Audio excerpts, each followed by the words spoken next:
I love antiques, as you can tell by my channel, and this is one I pass every time I travel on business to Springfield, Missouri. This is where I wait for the hotel shuttle every time.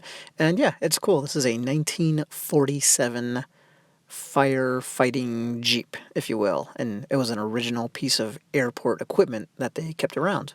The airport opened up just a few years before that, so this is about as old as the airport itself. It's a small airport. There's the 100-gallon tank.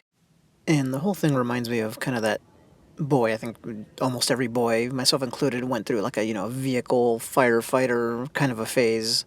And that was the first thing I thought, was that this looked like a life-size toy almost. But yeah, it was the real deal. So it's cool. It also reminds me of just real old vehicles I used to see back in the day when I was a little kid, or especially kind of traveling to other countries where they tended to have older vehicles still in service. Doesn't that look great? I mean, that alone would make a valuable antique, I would think. You can see the plaque over on the left. Gives a modicum of information. I mean, it's not a famous item at all here, right? But just a utilitarian piece of equipment.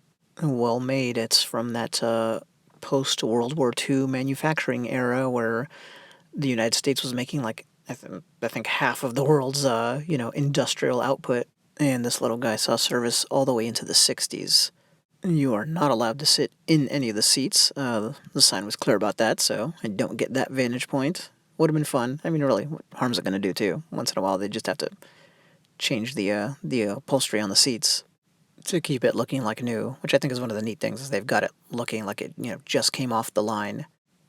I love old signs and placards like this, so we can see where it was from. It's from Ohio, and it's pretty funny. Notice like all the pollution getting belched up into the air, so that was a sign of productivity. You can see the sequence of gears on the right, definitely different than what I'm used to from driving standards. The hinges on this, on the windshield or windshield frame, I don't know, whatever it's called, they're pretty sweet. I don't know what the exact purpose would be. I mean, obviously I can tell mechanically, but like, why would you want it to be able to do that? I don't know. The gas tank is handily labeled. I got a chuckle out of that. I guess that's important, so you don't accidentally pour water into it. That would be bad. Also, the placard explained that it didn't just fire water, right? It was kind of this water flame retardant foam combination.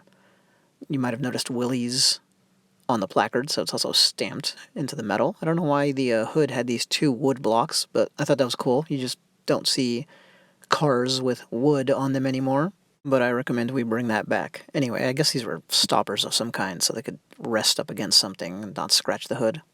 And you can't fight fire without a fire hose, of course, so there it is. And that's it. A couple more views, but I'll just stop talking. 1947 fire engine Jeep with all original equipment and in mint condition. Thanks.